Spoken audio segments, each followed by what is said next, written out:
So most people have played games on a phone at some point, and even without having to run a benchmark, everyone passively understands that the basic trade-off between developing for the smartphone or a console/PC is performance. It's because you can feel it in your hands. The thing is that a mobile game can look impressive, the screen can be bright and the frame rate can be high, but when the phone starts getting warm or the battery life starts dropping, we remember that the game has to live inside the reality of being a very thin, very small, and a battery-powered computer. And that really is the crux of mobile gaming in its simplest form. The thing is, phones are one of the most important gaming platforms in the world, by factors such as scale, reach, or the number of people who actually use them every day. But they're just simply not a console or a gaming PC. Every extra pixel you have has a cost. Every extra object has a cost. Every extra lighting effect, shadow, reflection, and frame has a cost. It means that game developers have to make choices on day one. Are they making a title for high-powered AC-connected devices, or will they have a set of limits based on a mobile device? Now, it's easy enough for a complex game to be scaled down from PC to console, but the mobile aspect makes it challenging right from the very start. And that's why gaming studios put guardrails in place, knowing that their budget is single-digit watts, not triple-digit watts. Now, you might think there's no way around this. The device limits are the device limits, and you can't break physics. Now, while that's true, there is a way in which you might be able to bend physics. And that's what today's sponsor, Arm, is trying to do with their new set of features that allow developers to approach smartphone gaming as if it were console gaming, with a seemingly limitless set of metrics. What it boils down to is a new technology being built directly into Arm's next-generation Mali GPU, which the company is calling Arm Neural Technology. It's a set of accelerators that's part of the graphics subsystem that can offload the newest neural workloads inside game rendering engines to bring high fidelity, high frame rate, and new storytelling experiences to the masses. Now, in order to show off this technology, not only has Arm sponsored this video, but Arm has commissioned a downloadable game that we're all going to be able to run ourselves to see the first benefits of the new hardware, and how a game studio can use these features in a story-driven title. Let's get into the details of how this all works. What's your minimum specification? Now, for reference, I'm a millennial. I grew up on everything from the original Commodore C64 through to my Sega Mega Drive, my PlayStation, and Xbox 360. I play and still enjoy playing a mix of RPGs, like Final Fantasy, or driving games, and a good spin on something like the original Call of Duty titles or Battlefield 2142. These days, my time is split between replaying my childhood in 4K upscale detail, or long-haul flights where my portable devices are where I spend most of my time. We're now in an era where the gaming industry draws more revenue than films, and the gaming market for smartphones, by some metrics, is 50% of the entire gaming industry revenue. There are a lot of mobile gamers out there, and a lot of mobile games to boot. However, when it comes to new graphics technology, compared to the big, high-powered ecosystem, there is sometimes a wait to bring those features. It comes down to what I said before. Developers often have to build a game within a budget, and when it comes to smartphones. Whereas for console and PC, it's more of a secondary consideration that allows the artists to dream big and then only then scale to the hardware and the audience. Now, what Arm is trying to do here is change the way that smartphone gaming budgets are being spent. With the upcoming Arm neural technology, the idea is to use dedicated neural hardware inside future mobile GPUs to help reconstruct parts of the gaming experience faster than a native render. The GPU can then render parts of the frame to begin, and then the neural graphics engines can help build the rest of the frame through reconstruction, create interpolated frames for a smoother experience, or clean up how lighting is used to make it more immersive. Ultimately, it means the developer can spend more of the available budget on the things players actually notice rather than simply getting them to work. Now, before we discuss those technologies, I actually want to first bring up the game that will feature them. In partnership with a gaming studio based here in the UK called Sumo Digital, in Q4 this year we'll see the launch of Neural Dawn, an underground story-driven narrative built from the ground up with these new tools to showcase what they can do on day one. When I first saw the game, I actually thought it looked like almost a recreation of Phantasy Star Online, for those of you who know.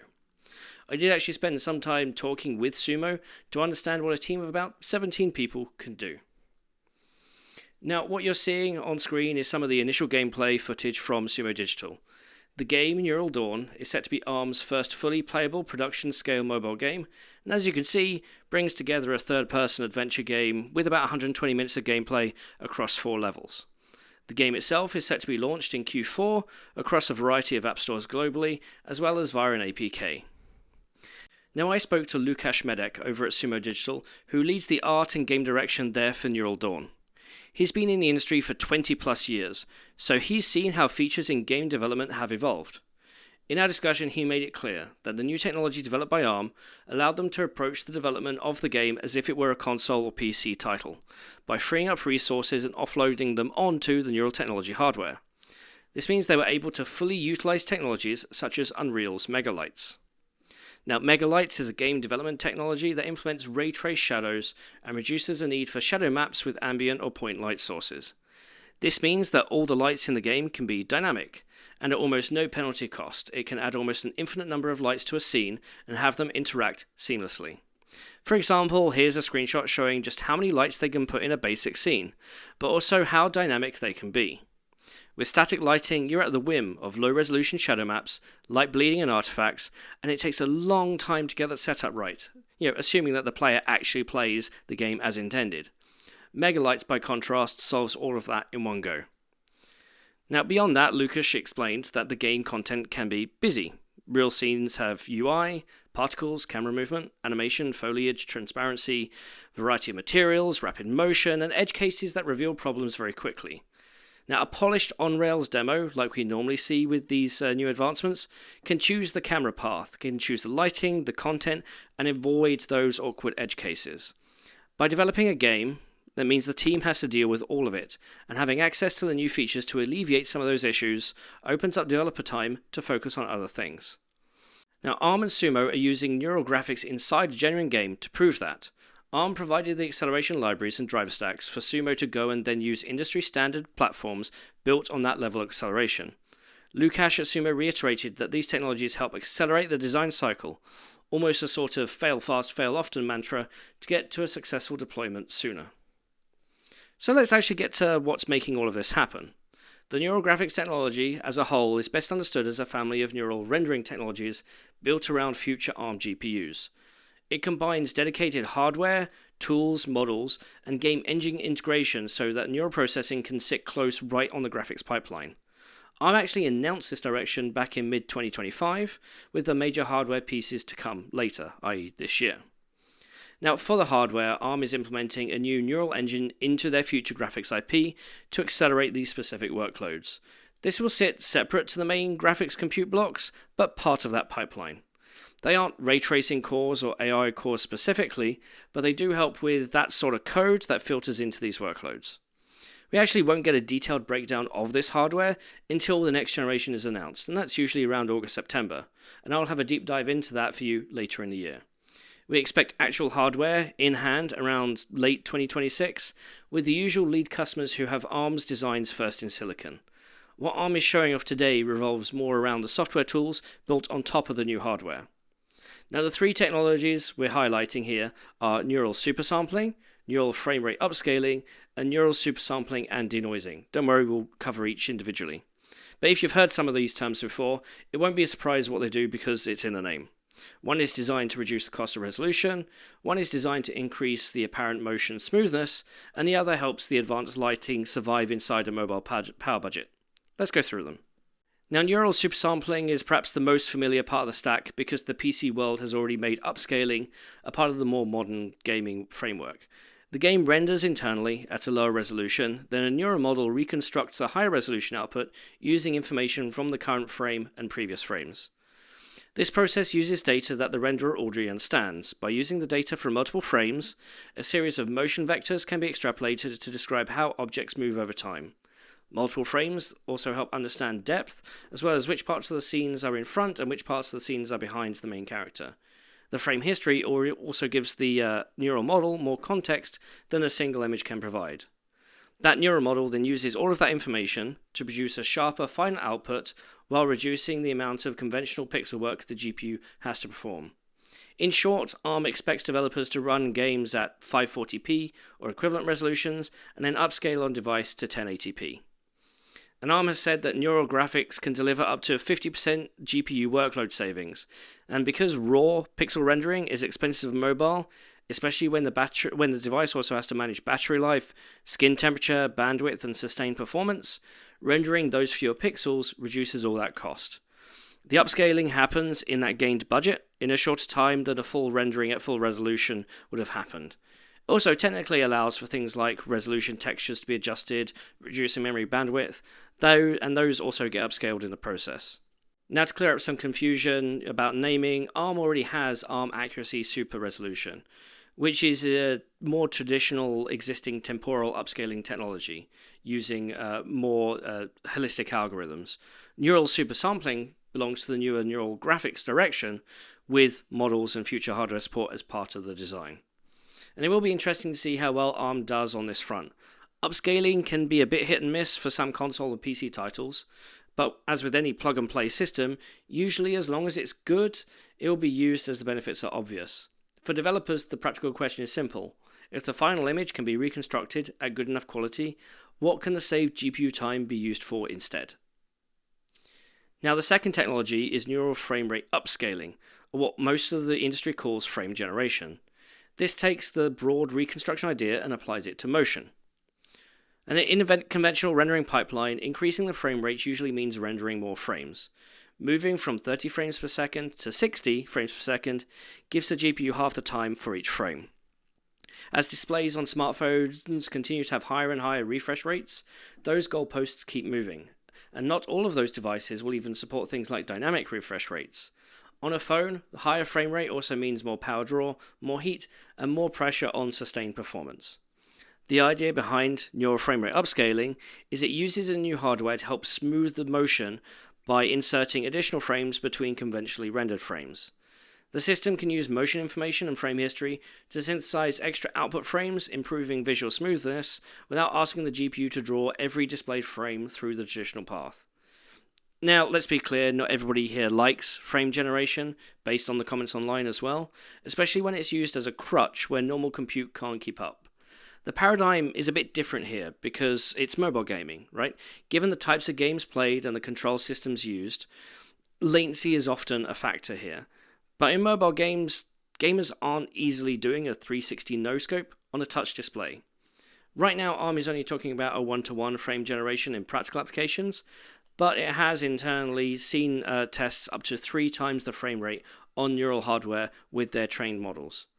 The exact result will depend, as you might imagine, on the game and the hardware and the quality target, but also the implementation. However, the direction of the whole entire gaming industry is quite clear. The frame rate becomes just another place where neural reconstruction can reduce the load on the conventional graphics pipeline to increase immersion. That distinction will matter more in latency-sensitive games, sure, we all know that. But for many mobile titles though, such as Neural Dawn, the better apparent smoothness inside the same power envelope can be a meaningful improvement. Now, the final technology here is called neural supersampling and denoising, and this is the part that connects mostly with the lighting. Now, the holy grail of lighting is path tracing, or ray tracing essentially. The problem is, though, that the rays that are used in these scenes are expensive, because they depend on the amount of rays you're using and the total amount of bounces. More rays and more bounces give cleaner lighting, reflections and shadows, gives a better overall experience. But fewer rays saves compute, but the downside of that is that they also introduce noise. Real-time graphics then has to clean up that incomplete image using spatial information, temporal history, and a model to assist with reconstruction. On desktop GPUs, denoising and reconstruction are already essential to advanced ray trace rendering. Mobile has a much smaller power budget and thermal budget, so the challenge is more confined. If a phone can only afford a low sample count, then the quality of the denoiser can decide whether the advanced lighting effect is actually usable. And ARM's neural denoising work is aimed at making the lower sampling, low amount of rays, more practical on mobile. The result means cleaner shadows, better reflections, or global illumination from less raw ray tracing work. Now, mobile devices remain constrained and high-end path trace visuals remain difficult, but the neural denoising gives developers a way to experiment with more advanced lighting techniques inside a mobile graphics budget, and that's why Neural Dawn can look so good. Lighting does a huge amount of work in making a scene feel expensive. Geometry gives the world shape, materials can give it detail, but lighting gives it depth, mood, and physical presence. If neural denoising helps more of that survive on mobile hardware, artists get more room to build scenes with atmosphere, rather than scenes that feel stripped down from the start and divide by the power limits. Now, bringing it all back to that game, Neural Dawn, and the type of game it is, we can see how these technologies all fit in. In my discussions with the team at Sumo, it was really all about the lighting, how the neural denoising technology simply allowed them to turn on megalights inside the Unreal Engine and free up a lot of frame time cost to be more creative in the scene. Sumo's comment that this starting to feel more like PC development is probably a very strong creative point. As I mentioned at the start, PC developers often build towards a richer, higher performance target first. They then scale across hardware with quality settings, resolution scaling, upscalers, denoisers, frame generation, and hardware-specific features. Mobile development, by contrast, has historically started much closer to the constraint. The target device is battery-powered, thermally limited, bandwidth limited, and spread across many hardware tiers. As a result, developers often make the hard decisions up front. Everything from lighting to polygon count to texture sizes, they are all reduced. It's a bottom-up approach, rather than the top-down of console and PC. The argument here is that by using these features natively, developers can build titles from the top down. So realistically, what does this mean for you and me? Well, for anyone who buys the next generation smartphone by the end of the year with the onboard new Mali graphics, you'll be able to run Neural Dawn for free and test all those features out for yourself. As I said, we'll get a breakdown of how it works in Silicon later in the year, so keep on your toes for that. ARM has stated that they're already working with a number of development studios to implement the features at the ground level. It does start with the engine support, with Unreal and Unity being the obvious ones, but major studios are also stretching their legs for the big 2027 mobile game launches. It will take a while for these features to filter through the ecosystem. It does mean that game developers will have to consider what happens if their title runs on an unsupported device, if at all, or if it's just a case of the latest and greatest only. ARM seems committed to bringing its neural technology down the stack for sure, so over time we expect to see it permeate into the mid-range smartphone stack as well. In one of their slides they showed me, future neural accelerators is listed as a key component of the technology moving forward, so perhaps there's more to come. I'm looking forward to see how it enables the next generation of mobile RPGs and driving games. And before we end, let's have another look at those extremely cool visuals.